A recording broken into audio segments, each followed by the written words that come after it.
Alright guys, that was a shitty session from the other night. 2-5 at the Bellagio, it was wild, everybody was just playing super crazy. And usually it's a good thing, but you know, variance is a bitch.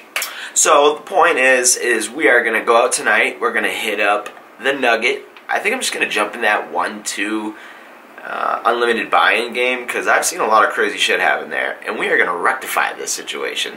So let's go do this thing.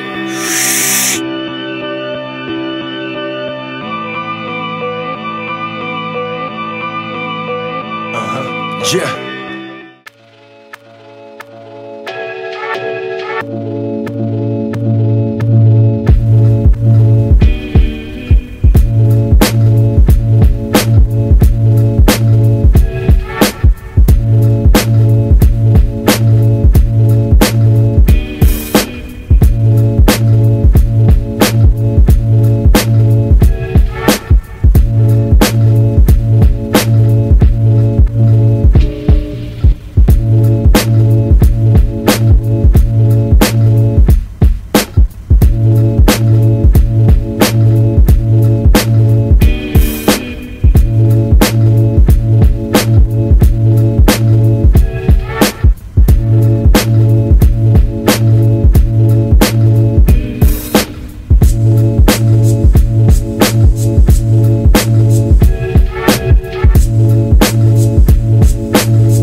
The Golden Nugget, and I want to show you a little trick. This goes for locals, this goes for everybody. You're always going to pay here, right? So you can get this validated, and I'm going to show you how to do it. You just go into the major doors, you walk perfectly straight until you take a left. There's a restaurant right here on the right. You go in and you just ask them, hey, can you validate this for me? And a lot of the time they think you ate there maybe, or they're just really nice and they validate it for you, so it's free parking. I'll show you where. Let's get in there and check it out. Always park on the top floor. Let your car do the work. Don't walk forever, because if you park at the top floor, you get to park right next to the elevator. Doesn't that make sense?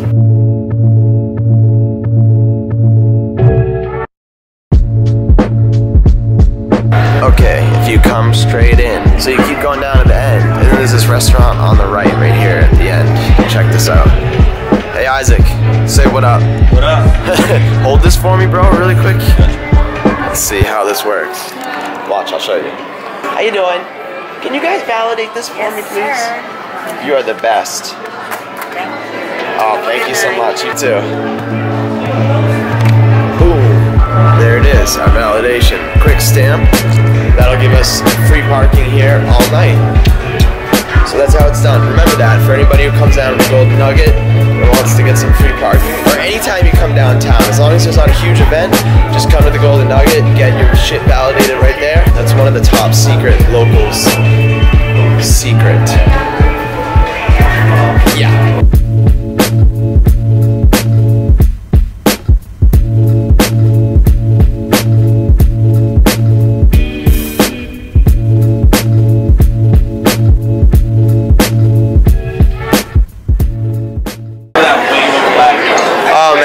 Just smash that, you know it. Alright guys, here we are right in front of the poker room at the Golden Nugget. Me and Isaac, we are waiting to be called right now. There's like 5 on the list. Looks like even amount of drinks on the table. There's a couple big stacks at each table. I'm hoping for table 2 or 8 by the way it looks, but we'll see how it goes. We got maybe about a 10-minute wait is what I'm guessing here, and we're gonna get in there. So I feel like we're gonna rock it tonight. Let's go get them.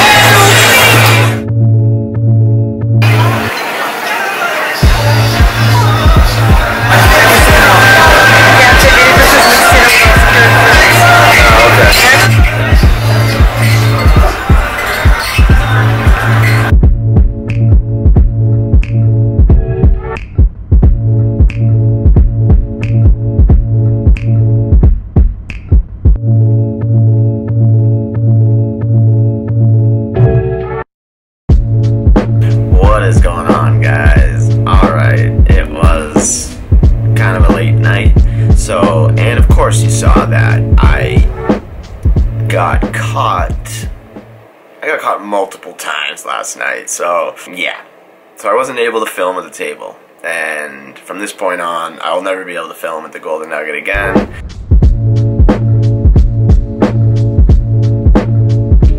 Along with Bally's and a few other places that have caught me or know who I am or whatever. So that's kind of starting to suck. I'm gonna have to find some new spots or try to find a way to lay a little bit lower. Maybe try the Westgate. I don't know. Last time I was there it was the Hilton, so maybe the games are only good when the vlogger stuff's happening there. I really don't know, so whatever. We have to find some new places. That's the only point. Let's start out with some poker hands from last night. Let's see what happens with the session. I was hoping to get the money back from the last time, so let's just jump right into it. So, first hand I get pocket aces. Like, literally.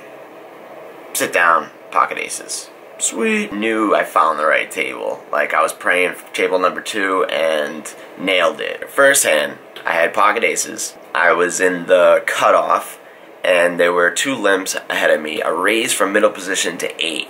So I 3-bet to 21. One of the limpers calls, and the guy who put the raise in also calls, and I get 2 callers.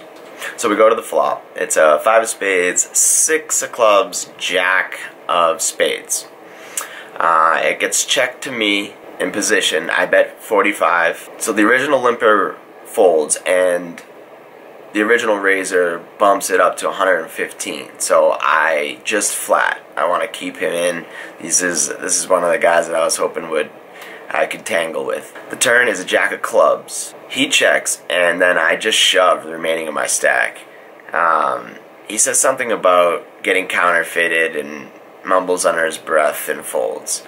I only had like maybe 80 left or whatever at that point, something like that. So in the same exact orbit, a couple hands later, I look down at 7-4 on the big blind, and there is a raise from the low jack to 11.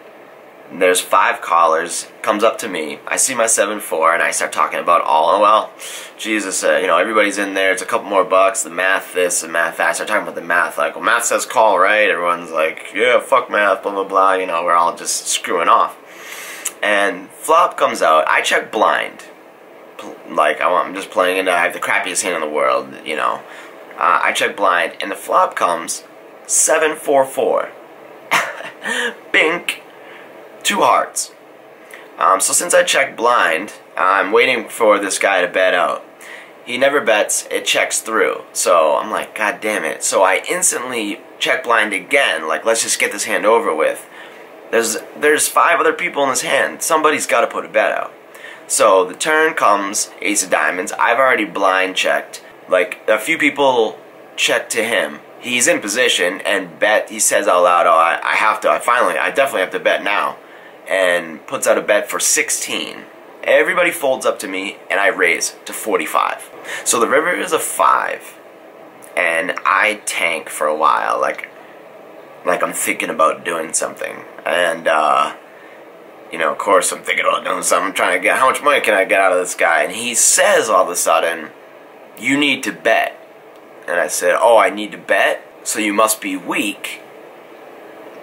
So I stick out a bet of 60, and he snap calls and shows ace jack of hearts, I believe, and we obviously take down this pot. So great first orbit, feeling good. We're shooting good for getting the money back already. 1 orbit, 2 hands in. So not too long later, maybe an orbit or 2 later, I peel ace king. Middle position. There are 3 limps up to me. I end up raising to 12. There's 1 caller who was from the first hand, the pocket aces hand, and he's on the big blind now.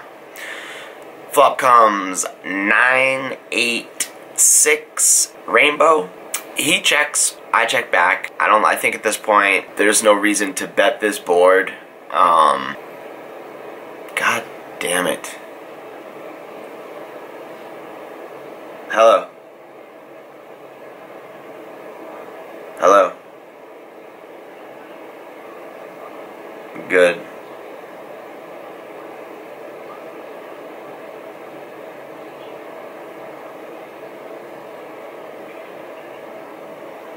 I'm sorry. I couldn't hear you. Can you say that again? Sir, today I'm calling you regards your Viagra 3 hours medication. Do you use any? Viagra? Yes, sir. Oh yeah, I love Viagra. So, sir, what's the strength of Viagra you use, sir? It's 50 milligram or 100 milligram? 100 milligram. The good ones. You know, I like to really get in there. You know what I'm saying, brother? Okay, sir. I'm getting you right. And, sir, may I know what was your last purchase? How many pills you bought for how many dollars? My last purchase? Yes, sir. I don't remember. Do you guys have a log of me purchasing Viagra? No, sir. So, sir, will you please let me know how many pills you are looking today? How many you want to buy? Oh, I'm sorry. I misunderstood your question. Sir, How much are they?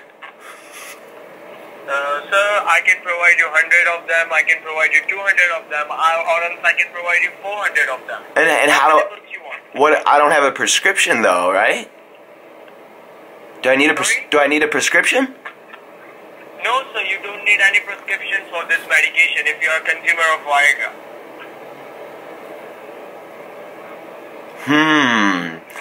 How much for 1,000? I will give you 1,500 pills in that. 1,000 pill. 1,000 pills. Yeah. No. 1,000 pills will cost you $500, which is like 50 cents a pill. Oh, that's a pretty good deal. So, do you want to go for this? Can you tell me a little bit, like, what do I gotta do? Do I have to, like, take the pill and then, like, break it up and put it inside my penis? I will let you know. I'll let you know. You have to consume this pill in an empty stomach, okay? Before 30 minutes of so I have to put it in my butt? I have to put it in my butthole? Sorry? I have to put it in my butthole? You have to eat it. You have to eat it. I have to shoot it? Eat it. You have to. My name's not Eden. My name's not Eden, sir. Yes. Sir, you have to consume this medication 30 minutes before you get into sexual activity. Okay, with an empty stomach. And then I just, well, like, Yes. my grandmom gets mad when I take Viagra because she says it hurts her. So, like, do you think that's alright, or, like, what should I do? Sir, do you want to go for deal which we each crack? I mean, 1,000 pills for $500. I mean, that sounds like a great deal. I just want to make sure that I know what I'm doing, you know? My grandmother gets mad when I'm really hard, you know? It will definitely work on you, sir. It will definitely work on you. Do you think my having any trouble? Do you think my grandma will like it? I don't know about that, sir. You know your grandma much better than I. Okay? Well, she says when I'm really big, it hurts her. Okay. So, sir, will you please help me with your shipping address where you want me to ship out your medication? Oh, you ship it to me? Yes, sir. The shipment will be at your doorsteps within next 15 to 21 working days. That's too long. My grandma can't wait that long, man. Sir, if the procedure goes smoothly, you will be receiving the shipment before the given time. But just not to give you any false commitment, I still say you that you will get your shipment within 15 to 21 working days.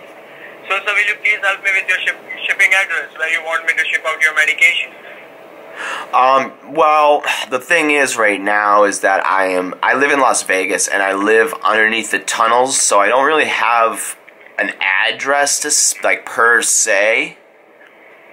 Okay. But maybe you can, do you know Tom, the mailman? Okay. If you know Tom, he can get it to me. Tom knows me. I see Tom when I come out of the tunnels a lot. So, yeah, send him to Tom.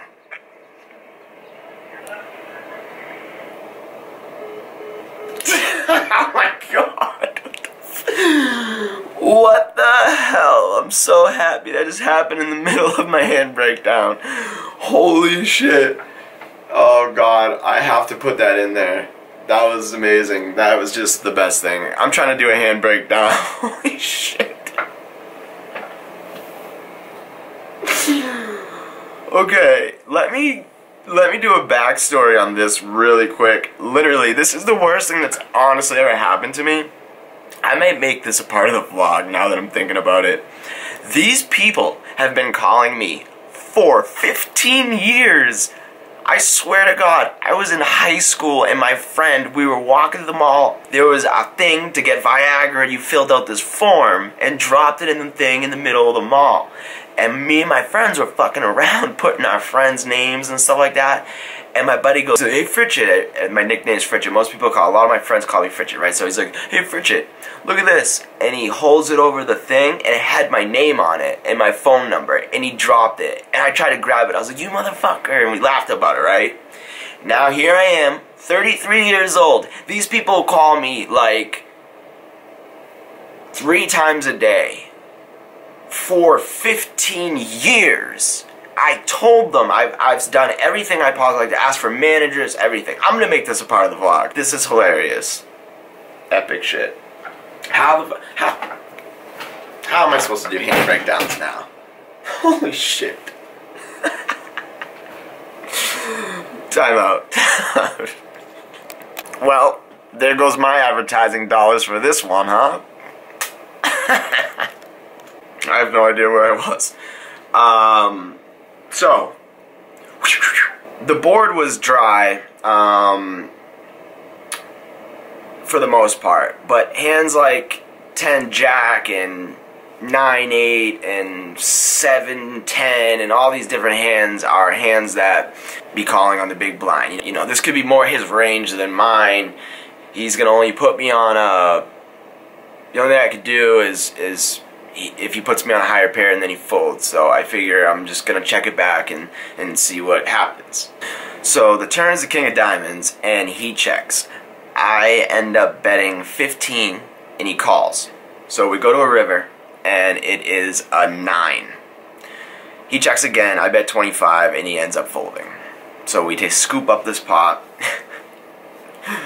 Oh shit. So a little while later I get pocket queens. In the cutoff, there are 3 limps, and then I raise to 12. I get 2 callers, both guys that I've won pots off of, like the perfect 2, the people that I'm hoping for.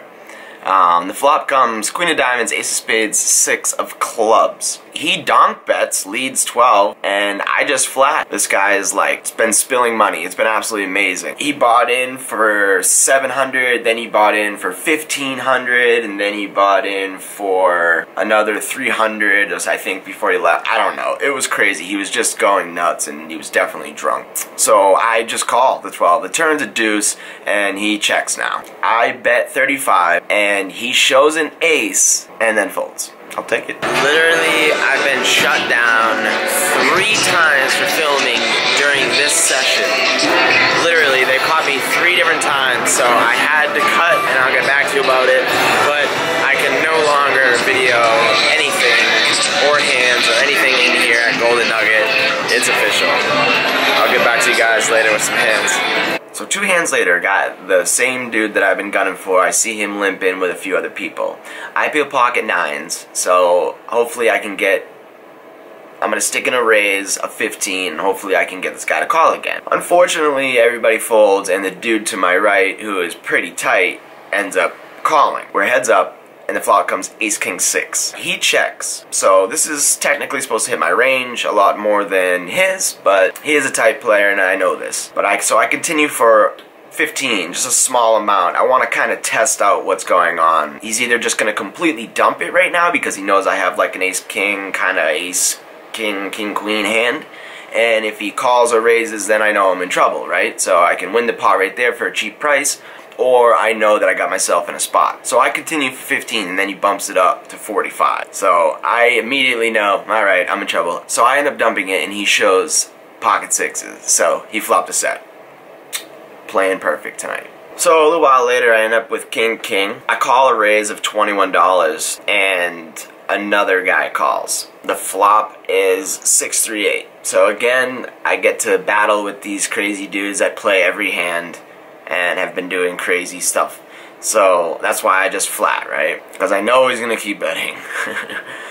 The flop is 6-3-8. I check. Guy checks. Original raiser bets 25. The other guy folds, and then I raise to 75. And he folds ace-king. Ends up showing me ace-king. Mucks his hand. So I take down another small pot. In retrospect, I probably should have raised it pre-flop. Considering he had ace-king, he probably would have ended up getting it all in with me. So I guess that was probably a mistake. But these guys just constantly bet. So, you know, why am I don't want to take the action away from these guys that are just firing and firing. But he actually had a hand that time, which he never did. So later on, I'm in the big blind. I get king 4 of clubs. At this point, this table is like so crazy. This guy has been going all in for like 500 with 5-7 off, literally. So there's a raise of 25, 2 callers, and it's still all the crazy people, of course. Again, pretty much this whole game is with these crazy people. So I call. The flop is king 3 queen rainbow. So small blind checks, I check. The guy bets 25. The small blind calls, I raise to 125. The original raiser starts tanking for like 2 minutes, and then he finally just mucks his hand. The small blind goes all in, and at this point I only have 85 left or so. So, I mean, what can I do? I call. I know they're playing crazy. I know I'm at the bottom of my range, basically. Just the turn the river comes out, it was deuce jack. He ends up rolling over ace queen. So the good old king 4 comes through. We double up through this crazy dude. I lost a few hands, and then I hear the guy whisper to his friend that has been sitting behind him watching him go crazy, right? The dude that bought in for like the 2,500 or whatever, he says, "Let's go to dinner, this is my last hand, watch this." Like, he says that to his friend, like whispers over his shoulder. And then he goes, and then he says that, and then he looks again and he goes, "I don't even think I'm gonna look." He whispers it, like obviously really quiet, but I'm right next to him, so I hear him. So I start looking at his hand the whole time. I'm looking down, and he's looking at his friend. He didn't look, right? Yeah, there was definitely a few callers, and he jams for 400. I snap call, like I got aces. I just snap, like, call. But as you can see, I had ace 4 against a crazy dude in a blind hand. I think my ace 4 is going to be good all the time. And everybody behind me now is going to think, oh man, this kid just snapped him off. So everybody insta-mucks, literally, like, muck, perfect. It worked out beautifully. Like, I made it. I was like, call. Like I had the nuts, you know, and everyone just, like, insta-fold thinking I had aces. He shrugs and laughs. Like, he's like, I don't know, like, whatever, like, kind of like shit is what it seemed like to me. The board runs out. Flop comes 9-3-8. There's 2 spades. And then he, like, stands up, like he's, like, ready to leave. The turn is an ace, and then the river is a king. I roll my hand over, I show the ace. He just mucks. The table is completely blown away. They're like, ace 4, like, what the hell are you doing? Everyone basically talks shit, like, oh, what's the percentage on that? You know, chances are, you know, that was basically a bad play. You know, and I don't think so. I really don't think so. And I get it, a 4 as a kicker is really scary, and I could find myself in a shitty spot, but against a blind hand, I don't know. But either way, we took the rest of his money, and he went out to dinner. So it pays to pay attention to what's going on the table. But I actually watched this guy. I watched this guy shove 5-7 for $500, 5-7. And then later on, he shoves for like 900 with 7 tray. Like, this guy was going crazy. So I think ace 4 is pretty solid, and the table, most of the table didn't agree with me. But as I was stacking my chips, I was just saying, yeah, you know, I was laughing at them all. Tell me about it, guys. I'm the one stacking the chips. And then he says, he walks away, and then he comes back, and he, like, whispers in my ear, and he's like, "You got so lucky I had pocket 9s. Pocket 9s? You would have said if you had pocket 9s. I love when people do that. When they screw up their hand, they try to tell you what they had. So we basically knew he was lying. Too drunk to keep up with his lies, basically. Even if he was, like, watching this vlog right now, he probably wouldn't even know that I was talking about him. So if you are, buddy, I'm sorry. I had a great time. You were the life of the table for sure, and you had a lot of good information too, actually. I'll give you that. That was pretty much the last interesting hand of that session, and we pretty much racked up at that point. Let's get back to it. 5 hours in. Well, shit, it is 4 in the morning. I had a great session. I cashed out at, I had 3 bills, 722. That was a recovery. I bought in for 220. I met a lot of cool people, so shout out to all you guys if you're actually watching this. I had a good night tonight, man. I got some great hands. I ran really well too, so that always helps. But I made some crazy moves and was ridiculed a lot for some of them even. I'm beat. I'm ready to go home and just crash, and I'm gonna start putting this vlog together for you like I promised you in my live one before I started this exact session. So see you guys soon. Appreciate you.